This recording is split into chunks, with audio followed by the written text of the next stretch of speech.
اللهم صل على سيدنا محمد يا رب صل وسلم دائما ابدا على حبيبي. یہ بات چلی تھی داؤد علیہ السلام پر کہ اللہ نے بہت سے پیغمبروں کو نعمتیں دی، ان میں داؤد علیہ السلام کو ایسا بولنا سکھایا کہ جب وہ بولتے تھے دودھ کا دودھ اور پانی کا پانی، اور آواز اتنی خوبصورت کہ جب تلاوت کرتے تھے پرندے آ کے ٹھہر جایا کرتے تھے. لحن داؤد. اور حدیث میں آتا ہے کہ میدان حشر میں یا جنت میں بھی داؤد علیہ السلام تلاوت کریں گے تو ایسے پرندے آ کے جمع ہو جایا کرتے تھے ان کے سر پہ، اتنی خوبصورت لحن میں تلاوت کیا کرتے تھے وہ. تو یہ اللہ نے معجزے دیے. تو بات یہاں سے چلی تھی کہ اللہ تعالیٰ اپنے پیغمبروں سے کسی جو کلام ڈیلیور کرتا ہے وہ کبھی تو فرشتہ بھیج کے، کبھی براہ راست ہم کلام ہو کے، کبھی خواب کے ذریعے. جیسے ابراہیم علیہ السلام کو خواب آیا تھا کہ بیٹے کو ذبح کر رہا ہوں، تو یہ بھی وہی تھی. پیغمبر کا خواب وہی ہے. عام آدمی کو اگر بیٹا ذبح کرتے ہوئے دیکھا تو اس کے لیے حلال نہیں ہے کہ جی ابراہیم علیہ السلام کو بھی 3 دن خواب آیا تھا، مجھے 300 دن آیا ہے، تو آپ کو 3 کروڑ دن بھی آ جائے آپ یہ کام نہیں کر سکتے. سمجھ رہے ہیں کہ نہیں سمجھ رہے؟ تو خیر، تو یہ جو وحی ہے نا جو نبی پر آتی ہے چاہے کسی بھی ذریعے سے آئے، اس کی 2 قسمیں، بس یہ بات سمیٹ کے ختم کرتا ہوں.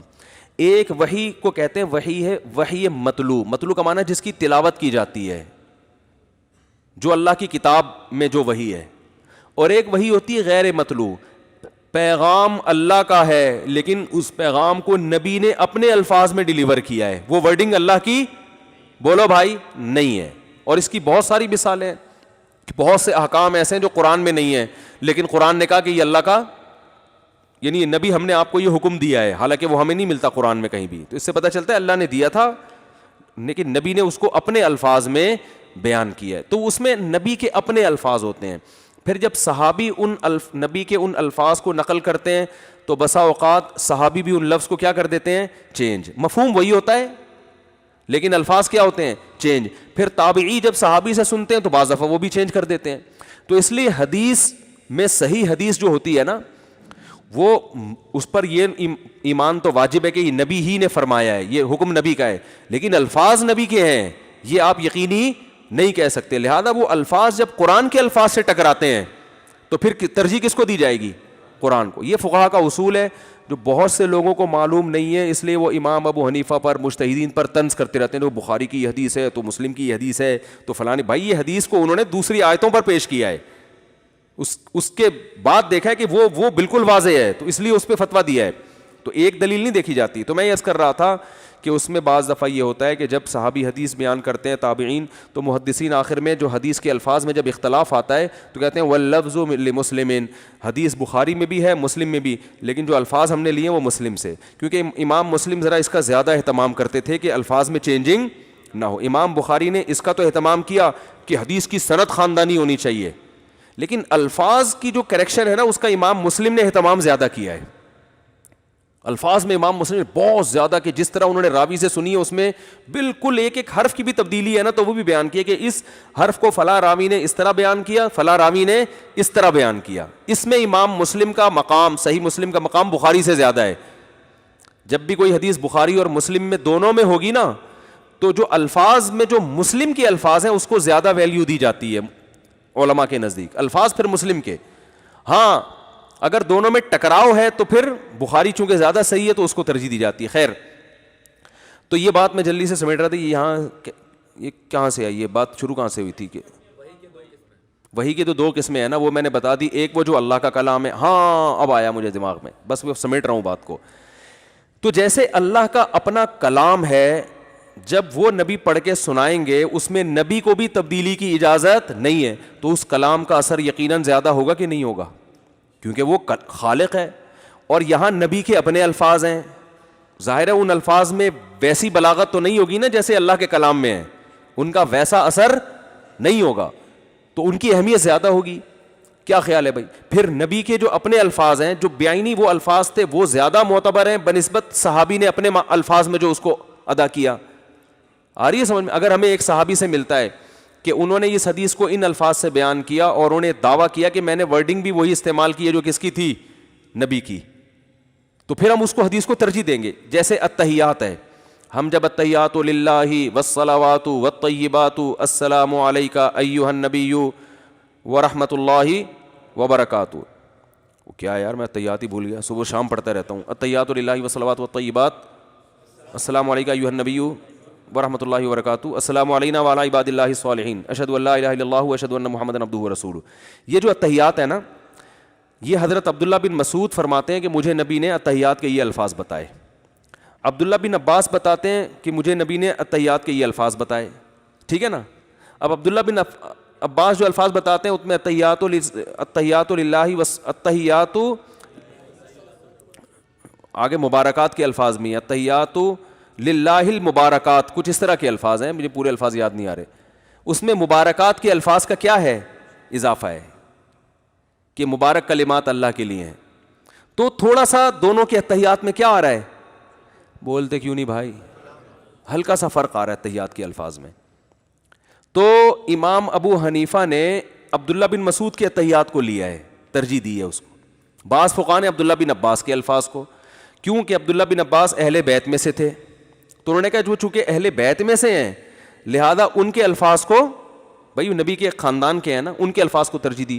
امام ابو حنیفہ نے اس التحیات کو ترجیح دی جس کو ہم پڑھتے ہیں. وجہ کیا ہے کہ عبداللہ بن عباس کے جتنے بھی شاگرد ہیں نا, وہ ان التحیات کے الفاظ کو جب بیان کرتے ہیں تو کسی شاگرد کے الفاظ میں اختلاف, بولو یار نہیں, سب جتنے بھی شاگرد ہیں سب عبداللہ بن مسعود سے, عبداللہ بن عباس سے, عبداللہ بن مسعود سے جو التحیات منقول ہے, تو عبداللہ بن مسعود کے جب شاگرد اس کو بیان کرتے ہیں تو جتنے بھی شاگرد بیان کر رہے ہیں ایک حرف کی بھی کسی میں تبدیلی نہیں ہے, سب کی ورڈنگ ایک جیسی ہے. جبکہ عبداللہ بن عباس کے جو شاگرد آگے بیان کر رہے ہیں ان کے ایک شاگرد اگر ایک لفظ بیان کرتا ہے تو دوسرے کو اس میں تھوڑی سی کیا ہوتی ہے, اگرچہ وہ ہلکی سی ہے. تو اس سے پتہ چلتا ہے کہ عبداللہ بن مسعود کے شاگردوں نے الفاظ کے رٹا لگانے کا اہتمام کیا ہے, عبداللہ بن عباس کے شاگردوں نے وہ اہتمام بولو نہیں کیا. ایک بات. دوسری بات, عبداللہ بن مسعود فرمایا کرتے تھے کہ مجھے نبی صلی اللہ علیہ وسلم نے التحیات ایسے سکھائی ہے جیسے قرآن کی کوئی سورت. جبکہ عبداللہ بن عباس جب التحیات بیان کرتے تو یہ الفاظ بیان نہیں کرتے تھے کہ مجھے ایسے سکھائی جیسے قرآن کی سورت. اس سے پتہ چلتا ہے کہ عبداللہ بن عباس نے عبداللہ بن مسعود نے نبی سے جیسا سنا بالکل اسی طرح بیان کیا, کیونکہ نبی نے ایسے بتایا جیسے قرآن کی سورت, اور قرآن کی سورت میں چینجنگ نہیں ہو سکتی. تو اس سے پتہ چلتا ہے عبداللہ بن مسعود کی جو روایت ہے وہ بالمعنی نہیں ہو سکتی, وہ ورڈنگ بھی وہی ہے. جبکہ عبداللہ بن عباس کی روایت میں یہ احتمال موجود ہے. اور تیسرا, وہ عبداللہ بن مسعود کہتے ہیں مجھے نبی نے ہاتھ پکڑ کے یہ التحیات سکھائی ہے, جبکہ عبداللہ بن عباس کے التحیات میں ہاتھ پکڑنے کا تذکرہ نہیں ہے. اس سے پتہ چلتا ہے کہ یہ بہت اہتمام سے, تو اس میں الفاظ کا بڑا خیال کیا گیا ہے. بات آ رہی ہے سمجھ میں؟ تو محدثین بعض دفعہ اس بیس پہ بھی ترجیح دے دیتے ہیں ایک حدیث کو دوسری حدیث پر. تو وہی ہے, پھر یہ کہاں چلا گیا, میں التحیات پہ کدھر سے آ گیا, وہی عجیب سے ایسا قیام و طعام میں ہی الجھ کے رہ جاتے ہیں. وہ بس والا ہارن بجا رہا ہے, بیٹھو بھائی اب تم تو ادھر ہی ہو کے رہ گئے. یہ کیا چل رہا تھا قیام و طعام, ختم کر رہا ہوں میں جلدی سے بات کو. ہاں بات اذان پہ چل رہی تھی, بس سمیٹ رہا ہوں, آپ بے فکر رہیں, بس ختم ہو رہی ہے, اینڈ بس اب ختم ہو رہا ہے. تو میں یہ عرض کر رہا تھا کہ جیسے قرآن کے الفاظ میں کوئی تبدیلی نہیں کر سکتا, حدیث کو آپ اپنے مفہوم میں بھی بیان کر سکتے ہو. جیسے علماء کہتے ہیں ہم حدیث نبی نے یہ فرمایا کم و بیش جس کا مفہوم یہ ہے, وہ کہہ دیتے ہیں نا, تو ٹھیک ہے بھائی, حدیث کا مفہوم بھی آپ بیان کر سکتے ہو. الفاظ آپ کو یاد نہیں ہے تو اپنے الفاظ میں بیان کر دو کہ نبی کا مفہوم یہ ہے, نبی نے فرمایا زنا نہیں کرو, لیکن نبی نے کہ الفاظ کیا تھے وہ ہمیں معلوم نہیں ہے. نبی نے فرمایا یتیم کا مال مت کھاؤ, لیکن وہ الفاظ ہم نے تو اس کا مفہوم بالکل جائز ہے. لیکن قرآن کے الفاظ میں آپ چینجنگ, آپ یہ نہیں کہتے اللہ نے سورہ فاتحہ میں فرمایا الحمد للہ و رب العالمین, تمام تعریفیں اللہ کے لیے اور وہ رب العالمین بھی ہے. اللہ نے اور کا لفظ مطلب تو ایک ہی ہے, اللہ نے اور کا لفظ نہیں لگایا بھائی. اللہ نے جیسے کہا الحمد للہ رب العالمین, اس کو رہنے دے, اس میں چینجنگ. ایک لطیفہ سنا دوں, فریش ہو جائیں گے, بس یہ اینڈ چل رہا ہے نا, تھوڑا فریش ہو جائیں گے. وہ ایک آدمی کی عادت تھی, اسے جب بھی کوئی کتاب لکھنے کے لیے دیتا, مصنف مسودہ دیتا نا کہ اس کو ذرا, پہلے تو کمپوزنگ نہیں ہوتی تھی نا بھائی, اپنے خط میں خوبصورت میں لکھو, کاتبین کو دی جاتی تھی, تو اس کی کاتب کی عادت تھی اس میں جملے میں جہاں وہ مناسب تبدیلی سمجھتا وہ خود ہی کر دیا کرتا تھا. تو مصنفین بڑے پریشان تھے, یار ہم اس کو کتاب دیتے ہیں, یہ اپنے حساب سے اس میں کیا کر دیتا ہے, تبدیلی کر دیتا ہے. تو بڑے اس کی عادت سے کہ یار ہمارے الفاظ ہوتے ہی اپنی بخراتیاں دکھاتا ہے. تو ایک آدمی نے قرآن لکھوایا, پہلے لوگ قرآن بھی کاتبوں سے لکھواتے تھے, قرآن لکھوایا اور بولا اللہ کا واسطہ یہ اللہ کی کتاب ہے, اس میں اپنے آپ کو اگر کوئی چیز سمجھ میں نہیں آ رہی ہو تو کسی عالم سے پوچھنے, لیکن اس میں چینجنگ کی کوشش نہیں کرنا. اس سے حلف لیا, اس نے کہا آپ بے فکر رہو, یہ جیسے مجھے مسودہ دیا ہے نا بالکل اسی طرح لکھوں گا میں. چند مہینے لگے, لکھ کر لے آیا, بڑی خوبصورت خوشخط تھا, بہت ہی خوبصورت رائٹنگ میں.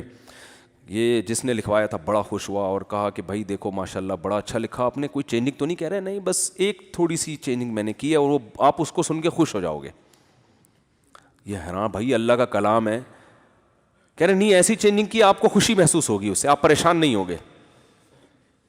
اب یہ خوش ہو گیا, پتہ نہیں کیا کیا. کہہ رہے ہیں اصل میں یہ آپ نے بتایا تھا اللہ کا کلام ہے, اتنے مبارک کلام میں شیطان کا نام, فرعون کا نام اور وہ جو تھا قارون کا نام, یہ انتہائی برے, ابو لہب, یہ اتنے گندے جہنمی لوگوں کا نام مجھے اچھا نہیں لگا. کہہ رہے پھر کیا کہہ رہے میں نے یہ سارے نام نکال کے آپ کے ابا کا نام ڈال دیا اس میں. جہاں جہاں ایسے برے گندے پلید لوگوں کا نام, ابلیس, جہاں جہاں تھے میں نے آپ کے والد محترم کا نام. تو میں یہ اس لیے سنا رہا ہوں کہ یہ غلط کیا نا, او بھائی جو بھی ہے قرآن کی ورڈنگ چینج نہیں ہو سکتی. تو یاد رکھو یہ پوری تمہید اس پر تھی کہ جیسے قرآن کے الفاظ, اللہ کہتے ہیں میں نے جن الفاظ میں اپنا پیغام ڈیلیور کیا ہے عالم کو ان الفاظ میں چینجنگ کی اجازت نہیں ہے, ایسے ہی ایز اٹ از اذان ہے. اللہ نے فرمایا کہ میں جب لوگوں کو نماز کے لیے بلاؤں گا اور تمہیں حکم دوں گا کہ نماز کے لیے بلاؤ, تو تمہیں اپنے الفاظ میں نماز کے لیے بلانے کی اجازت نہیں ہے. یہ اتنی حج میں اپنے الفاظ میں بلاؤ. جب حج کا سیزن آتا ہے علماء کے حج پہ بیانات شروع ہو جاتے ہیں نا, لوگوں حج کرو بڑا آپ کی کوئی انگلش میں بول رہا ہے, کوئی اردو میں بول رہا ہے, کوئی پشتو میں, کوئی پنجابی میں, اور ہر ایک کے الفاظ بھی الگ الگ, اسٹائل بھی الگ الگ. کوئی لہلہا کے بیان کر رہا ہے, کوئی ٹھہر ٹھہر کے بیان کر رہا ہے, کوئی خطابت کے جوہر دکھا رہا ہے, اسٹیج پہ 2 فٹ اچھل رہا ہے, کوئی بیٹھا ہوا ہے تو پولیس آ کے اٹھا رہی ہے اس کو. ہر آدمی کا اسٹائل دوسرے سے مختلف. بھائی حج کے لیے بلانے, رمضان کے روزے رکھوانے, اناؤنسمنٹ کے مختلف طریقے ہیں. سعودی عرب میں سعودی حکومت اعلان کرے گی, یہاں مفتی منیب اعلان کریں گے, اعلان کے الفاظ کیا ہوں گے وہ خود لکھ کے لائیں گے, بھائی کل سے روزہ ہے, روزہ رکھ لو, بس اطلاع ہوگی وہ. لیکن جہاں نماز کی باری آئی, اللہ نے فرمایا نا نا نا نا نا, اس کے الفاظ بھی کون سکھائے گا, میں. کہاں سے شروع ہوگی, کن الفاظ پہ ختم ہوگی, کس ٹائم دی جائے گی, اور دینے کا اسٹائل کیا ہوگا, یہ سارے طریقے میں بتاؤں گا. اس میں اپنی طرف سے ایک حرف بھی اضافہ کرنے کی اجازت نہیں ہے. تو یہ اذان کی فضیلت نہیں ہے, یہ جس اذان جو جس نماز کی طرف دعوت دے رہی ہے, اصل میں اس نماز کو پروٹوکول دیا جا رہا ہے کہ یہ بہت اہم عبادت ہے, اس میں میرا اور بندوں کا واسطہ ختم کر دو, درمیان میں کوئی واسطہ نہیں بنے گا, میں خود الفاظ بتاؤں گا, یہ الفاظ. تبھی مؤذن جب اذان دیتا ہے تو مؤذن نہیں دے رہا ہوتا, وہ اللہ دے رہا ہوتا ہے, وہ اللہ بتا رہا ہوتا ہے کہ مؤذن کو تبدیلی کی اجازت نہیں ہے. تو بھائی یہ اصل میں اذان کی فضیلت نہیں ہے, یہ کس کی فضیلت ہے, یہ نماز کی فضیلت ہے کہ اتنی اہم عبادت ہے کہ اللہ کہتے ہیں اس کے بعد میرے بندوں پر میری حجت تمام ہو جائے گی. کہ جب وہ اذان سنیں گے نا تو وہ اس کی نسبت مؤذن کی طرف نہیں کریں گے کہ الفلاحیہ کا مؤذن بلا رہا ہے, مسجد حرام کا مؤذن بلا رہا ہے, نا نا نا نا نا, بلا رہا ہوتا تو وہ اپنی زبان میں بلاتا, بھائی اس کو تو عربی آتی نہیں ہے, وہ انگلش میں بلاتا, وہ پشتو میں بلاتا, نا نا نا نا نا. اللہ نے کہا ایک ایک لفظ, اور وہ لفظ بھی کیسے خوبصورت ہیں, سلیکٹڈ الفاظ ہیں, کیسے پیارے الفاظ ہیں. اللہ اکبر اللہ اکبر اللہ اکبر اللہ اکبر 4 دفعہ. اب کوئی جوش میں آ کے 5 دفعہ کہہ دے اذان ہو جائے گی نہیں, جوش میں آ کے 2 غائب کر دے ہو جائے گی نہیں ہوگی. کیا زبردست الفاظ ہیں سلیکٹڈ. تو یہ الفاظ پر تو میں بیان کروں گا تو بات لمبی ہو جائے گی, وقت بہت زیادہ ہو گیا ہے. تو اصل میں یہ جو نماز ہے نا, اس کی فضیلت کے لیے اذان کافی ہے کہ اس میں اللہ اپنے اور یہ صحابہ کو خواب میں سکھائے ہیں. اب خواب تو حجت نہیں ہوتا, لیکن نبی نے جب اس خواب کی تصدیق کر دی کہ یہ اللہ کی طرف سے ہے تو وہ خواب کیا بن گیا, حجت بن گیا. آپ کہہ سکتے ہو تو صحابی کا اپنا خواب تھا, وہ صحابی نے آگے نبی کو بتایا تو نبی نے اس کی تصدیق کی کہ یہ کس کی طرف سے ہے, یہ اللہ کی طرف سے. پھر سوال پیدا ہو جب اللہ کی طرف سے تو صحابی کو کیوں آ رہا ہے, نبی کو ڈائریکٹ کیوں نہیں آ رہا؟ تو اللہ صحابہ کی بھی فضیلت اس امت کو بتانا چاہتے ہیں کہ ان کو ہلکا مت سمجھو. آئی بات سمجھ میں؟ بہت سے حکام صحابہ کو خواب میں آئے ہیں جو نبی سے پھر اس کی تصدیق ہوئی ہے, اور اتنا امپورٹنٹ حکم اللہ نے براہ راست نبی کو بتانے کے بجائے ان کے صحابہ کو بتایا تاکہ امت کے دل میں صحابہ کی قدر بیٹھے کہ اللہ ان کو بھی بہت پروٹوکول دے رہا ہے. زید ابن ارقم رضی اللہ تعالیٰ عنہ کو بھی خواب آیا, حضرت عمر کو بھی خواب آیا, تو ان دو صحابی کو خواب آیا تو ان سے ان کی بھی فضیلت ثابت ہوتی ہے. تو اس لیے میرے بھائی ایک تو اذان کا احترام کیا کرو, اس کو ہلکا مت سمجھ لو. پہلے تو خواتین اذان سن کے دوپٹے لے لیا کرتی تھیں, اب وہ عادت بھی ختم. کتنا اچھا لگتا تھا بچپن میں, جیسے اذان ہوتی تھی سب عورتیں اپنے تھوڑی دیر کے لیے سب نیک بن جاتی تھیں, چلو یار ٹھیک ہے نا. اب اذان ہو رہی ہے دوپٹے سروں پہ نہیں ہے. وہی لوگ اذان ہو رہی ہے تھوڑی دیر کے لیے خاموش ہو جاتے تھے. کوئی ڈرامہ دیکھ رہا ہے یار تھوڑا پاز کر دو اس کو, کوئی فلم دیکھ رہا ہے, کوئی ڈانس دیکھ رہا ہے, تھوڑی دیر کے لیے رک جاؤ. اب تو وہ بھی کیا ہو گیا, بولو نا ختم. جواب دینا تو بہت دور کی بات. تو اس کا احترام کرو بھائی, یہ اللہ کی ندا ہے, سن لو غور سے. ہاں لوگ کہتے ہیں ہر جگہ سے اذانیں ہو رہی, تو آپ کے جو قریب ترین مسجد ہے نا اس کی اذان, کیونکہ اصل میں تو وہ آپ کے لیے ہے نا. باقی کوئی دور دراز علاقے سے کسی نے بھونپو اتنا بڑا لگا لیا ہے, آج کل یہ بھی ہو رہا ہے نا مسجدوں میں, 4 آدمی محلے میں ہے نہیں, بھونپو ایسا لگایا ہوا ہے کہ پورے کراچی کو سنا رہا ہے. یہ بھی مسجد والوں کی غلطی ہے بھائی. جتنے اس مسجد کے احاطے میں ایریے میں جتنے لوگ آتے ہیں وہاں تک اذان کی آواز پہنچاؤ. لیکن وہ ہوتا ہے کہ وہ تھائی لینڈ میں وہاں مذہبی آزادی بہت ہے الحمدللہ, لیکن بعض مسلمان اس کا ناجائز فائدہ اٹھا رہے ہیں. مسجد یہاں ہے اور اسپیکر وہ پورے شہر میں لگائے ہوئے جا کے. بھائی اس سے تو آپ پر پابندیاں لگیں گی نا, تو ادھر سے تھوڑی کوئی آئے گا نماز پڑھنے کے لیے, اسی محلے کے لوگ آئیں گے. تو اپنی آواز یہاں تک بس, اس سے علاقہ دوسری مسجد کا شروع ہو رہا ہے اس کو پہنچانے دو. میں نے ایسی بھی مسجدوں میں نماز پڑھی ہے کہ اس مسجد کی اذان کی آواز کم آ رہی ہے, دوسرے کی اس سے زیادہ تیز آ رہی ہے, اور آپ کے لیے نماز پڑھنا مشکل ہو رہا ہے. تو یہ پھر مؤذن, یہ مسجد کی انتظامیہ کی غلطی ہے.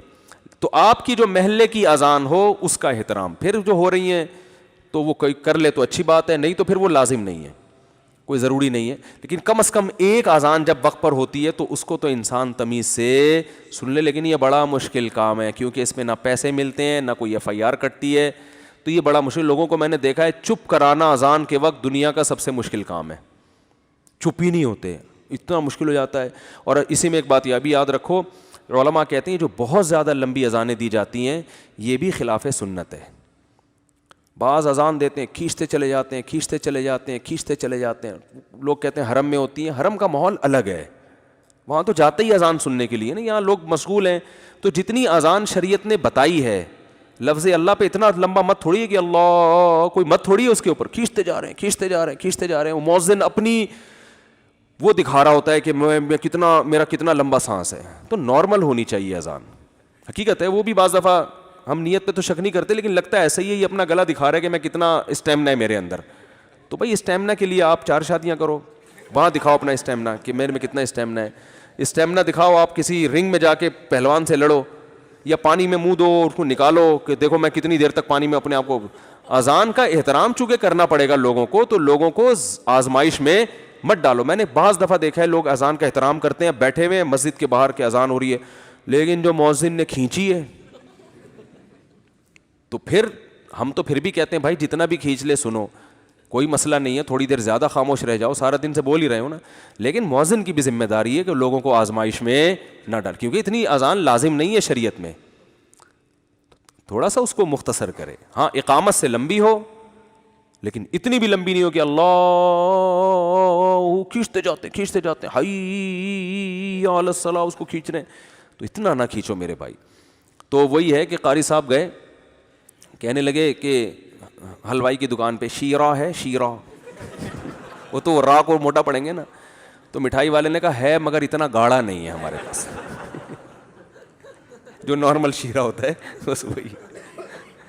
تو مؤذن کو بھی چاہیے کہ اذان کو تھوڑا سا اور ٹریننگ دے. مسجدوں میں بغیر کسی ٹریننگ کے مؤذن کو کھڑا کر دیا جاتا ہے, وہ پتہ نہیں کس ٹائپ کی اذانیں دے رہے ہوتے ہیں, اس کو نہ سن کے لطف آتا ہے نہ اس کے الفاظ میں عجیب سی آوازیں. میں بچپن میں ایک مسجد میں گیا تو ہم نماز پڑھنے گئے نا, تو اس نے اذان دینا شروع کی اذان ایسے ہم لوگ میرے کزن تھے میرے ساتھ, ہم ٹین ایجر تھے ہم لوگ. ٹین ایجر ہوتے ہیں نا 13 سے 20 سال, اس میں آدمی کے ویسے ہی سنجیدگی ذرا کم ہوتی ہے. ہم گئے تو وہ مؤذن اذان یوں شروع کی, ہم کھڑے میں ایک دم ڈر گئے نا, ہم ایک دم بغیر کسی تمہید کے نا اتنی زور سے اللہ اکبر کہا اس نے, اور اللہ کو کھینچتے کتنا اکبر اکبر کو اتنا شارٹ کیا اس نے مؤذن نے کہ اب ہم پریشان ہو گئے, یار یہ کس ٹائپ کی اذان دی جا رہی ہے. ایک امام صاحب نماز پڑھا رہے تھے, ہم کسی گاؤں میں گئے تو امام صاحب نماز پڑھا رہے ہیں, وہ عجیب سی قرات کر رہے ہیں نا, تو وہ اب ہمیں سمجھ میں آیا یار یہ پڑھ کیا رہے ہیں, لیکن جہاں توئیں آتا نا, توئیں قرآن میں تو وہ پورا نکلتا تمیز سے. اب جیسے الحمدللہ رب العالمین الرحمن الرحیم مالک یوم الدین ایاک نعبد و ایاک نستعین اہدنا الصراط المستقیم, انہوں نے صرف توئیں یاد کی ہوئی تھی, تو یہاں سے نکلتا ہے. اب ہمیں ہنسی بھی آنے لگتی, یار یہ کیا کر رہے ہیں آپ, تو کے علاوہ بھی کچھ سیکھ لیتے بھائی. باقی تو ایسے ہی پڑھتے جا رہے ہیں, جہاں تو آتا ہے تو صراط الذین انعمت علیہم, سرا پہ آ کے رکتے تھے, پھر تو الذین انعمت علیہم, یہ بتانے کے لیے کہ میں اتنا بھی فارغ نہیں ہوں, تو مجھے آتا ہے. تو وہ جب سلام پھیرنے لگے نا, تو سلام میں انہوں نے کیا کیا, السلام علیکم ورحمۃ اللہ, پورا یوں عجیب سے طریقے سے گھمایا انہوں نے. تو یہ ایک مسئلہ ہے زیادہ تر گاؤں دیہاتوں میں. او بھائی تم نماز پڑھا رہے ہو, تمہیں اس کا اکثر تنخواہ بھی ملتی ہے, وظیفہ بھی ملتا ہے, تو کسی سے سیکھ لو تھوڑا سا. کیا السلام کیا جا رہا ہے اس میں, السلام علیکم ورحمۃ اللہ, ہو گیا آرام سے, ہو گیا نا. اس میں خام میں اتنا سر لگانا السلام علیکم ورحمۃ اللہ, وہ ایسا انہوں نے یہ فریکوینسی کے ساتھ گھمایا ہے نا اس کو. اچھا لوگوں کی گردنیں بھی سلو موشن میں گھوم رہی ہیں ایسے نا, وہ ہم دیکھتے تھے, ہم نے تو بہت نمازیں پڑھی اس امام کے پیچھے. اب میں نے جب نماز پڑھائی نہیں تو میں نے کہا السلام علیکم ورحمۃ اللہ, السلام علیکم ورحمۃ اللہ. لوگوں نے کہا یار اتنے سکون سے گردن گھما لی ہم نے, یہ جب شروع کرتے ہیں تو یوں یوں یوں یوں نا کانپتے ہوئے جا رہے ہوتے ہیں کہ یار امام سے پہل ہو گئی تو کتنا سخت گناہ ملتا ہے, اور امام کا انتظار کیا تو وہ تو بیٹھ جاؤ پھر آرام سے, دوبارہ تحیات پڑھ لو. تو وجہ کیا ہے, ہر کام سیکھا جا رہا ہے, اور امام اور مؤذن کے لیے کوئی کرائیٹیریا ہے ہی نہیں. یہ تو شہروں میں اللہ کا شکر ہے ہمارے دینی مدارس نے ایک انقلاب آ گیا ہمارے مدارس کی برکت سے کہ تجوید سکھا رہے ہیں, لیکن لوگوں میں خود یہ اتنا ابھی تک شعور نہیں ہے. تو کسی بھی مسجد میں کوئی امام ہو نا, اس کو سب سے پہلے موٹی, میں نہیں کہہ رہا کہ قاری عبد الباسط بنا دیں آپ اس کو, اذان تلاوت پھر بھی صحیح ہوتی ہے, اذانوں میں گڑبڑ بہت ہوتی ہے, تو اس کو پہلے بتائیں کہ بھئی اللہ اکبر اللہ اکبر ہے, اللہ اکبر اللہ اکبر نہیں ہے, یہ ناک میں نکال رہے ہوتے ہیں اللہ اکبر اس طرح دے رہے ہوتے ہیں, تو کوئی اللہ اکبر کر کے دے رہا ہے, اس کو بتاؤ یہ جو جیسے نازل ہوا ہے نا اللہ اکبر اللہ اکبر ہی ہوتا. حی علی الصلاۃ ہوتا ہے, حی علی الصلاۃ نہیں ہوتا, حی کوئی لفظ نہیں ہے عربی میں, حی علی الصلاۃ, صلاح میں پھر ٹھیک ہے مت کر سکتے ہو آپ. تو یہ لا الہ الا اللہ جب آئے لا الہ الا اللہ ہوتا ہے, اس میں لا الہ پتہ نہیں کیا کیا, میں تو ابھی نہیں پڑھوں گا, پھر وہ اذان کی بے ادبی ہوتی ہے اس سے, لیکن یہ ہو رہا ہے. تو اس کو جو ہے نا یہ شاعر اسلام میں سے ہے, تو شاعر اسلام کو احترام دینا چاہیے. ایسی اذان ہو سن کے انسان کو مزہ آئے, یار مزہ آ گیا, ایمان تازہ ہو گیا. غیر مسلم بولے, لیکن پھر بھی میں کہتا ہوں مسلمان جیسی بھی اذان دے, جو غیر مسلموں کے بلانے کے طریقے ہیں نا ان سے پھر بھی کروڑہ گنا بہتر ہے. فجر میں جب صدا گونجتی ہے نا اللہ اکبر, اور وہ اللہ اکبر کی صدا جو خاموشی پھاڑتی ہے, بڑا روحانی سکون ملتا ہے. میں برما میں تھا, میانمار میں, تو ان کے ہاں بھی فجر کے وقت عبادت ہوتی ہے بدھسٹ کی, تو ان کے اذان ہوتی تھی. میں نے کہا یار ان کی اذان دیکھو اور ہماری دیکھو کتنا فرق ہے. ان کی اذان ایسی ہوتی تھی, آولے بھوڑے گالے بھوڑے لے نا بوڑے لا ڈی ڈھم بولو ڈی ڈھنڈڑا بڈھنگڑو, اور وہ ختم ہی نہیں ہوتی تھی. میں ان لوگوں سے کہتا تھا قطع نظر اس سے کہ ہم مسلمان ہیں, قطع نظر اس سے, تھوڑی دیر کے لیے فرض کرو کہ ہم نیوٹرل ایک ہیں, فرض کرنے میں تو گورنمنٹ کی طرف سے کوئی پابندی نہیں ہے, فرض کر لو بالکل نیوٹرل ہوتے, ادھر آذان کی آواز آئی ہے مسلمان کی اللہ اکبر, جس کا مطلب بھی سمجھ میں آ رہا ہے, سب کو آ رہا ہے, اور جن کو نہیں آ رہا وہ تھوڑی سی عربی سیکھ لیں تو آ جائے گا. اور کیا پیارے الفاظ ہیں, حی علی الصلاۃ, الصلاۃ خیر من النوم, نماز نیند سے بہتر ہے. میں گواہی دیتا ہوں اللہ کے سوا کوئی عبادت کے لائق نہیں. کیسے پیارے الفاظ ہیں. اور میں نے کہا یہ دیکھو لگا ہوا 1 گھنٹے سے ہاں بوڑی ہاں گلا بڑنگ ڈڑا پڑو بڑنگ ڈڑا پڑو, پتہ نہیں کیا وہ اس نے انتر منتر کلی کلنتر ہو جا منتر چھو, وہ پڑھ رہا ہے. تو میں نے ان سے پوچھا, وہ جو وہیں کے میانمار کے تھے ہمارے میزبان, وہ تو پیدا ہی وہیں ہوئے. میں نے کہا اس کا مطلب کیا ہے؟ انہوں نے کہا اس کا مطلب پنڈتوں کو بھی معلوم نہیں ہے, حقیقت ہے. اور میں نے کہا پھر بھی ان کے اس مؤذن کی, جو بھی اس کو مؤذن کہہ لیں آپ, فرض کر لیں, اس کی ہمت تو ہے کہ یہ بھی صبح 5 بجے اٹھ کے ہمارے مؤذن کی طرح اذان دیتا ہے. کہہ رہے ہیں ایسا کچھ نہیں ہے, ٹیپ ریکارڈ رکھا ہوا ہوتا ہے. کیا رکھا ہوا ہوتا ہے؟ ریکارڈنگ چلتی ہے, ایسا کوئی نہیں ہے. ایک دفعہ ریکارڈ, کیونکہ اتنے الفاظ یاد کون کرے گا بیٹھ کے. ایک دفعہ کسی ہندوؤں کے پنڈت ہوتے ہیں, ان کے پنڈت نہیں کچھ اور ہوتے ہیں, تو وہ جو ان کے کئی بزرگ نے ایک دفعہ ریکارڈ کروا دیا لکھ کے, سب کہہ رہے ہیں بھائی اس کو یاد کون کرے گا, ٹھیک ہے نا. تو اتنے پورے دائیں بائیں وہ وہیں چلا دو, پارسل کر دو.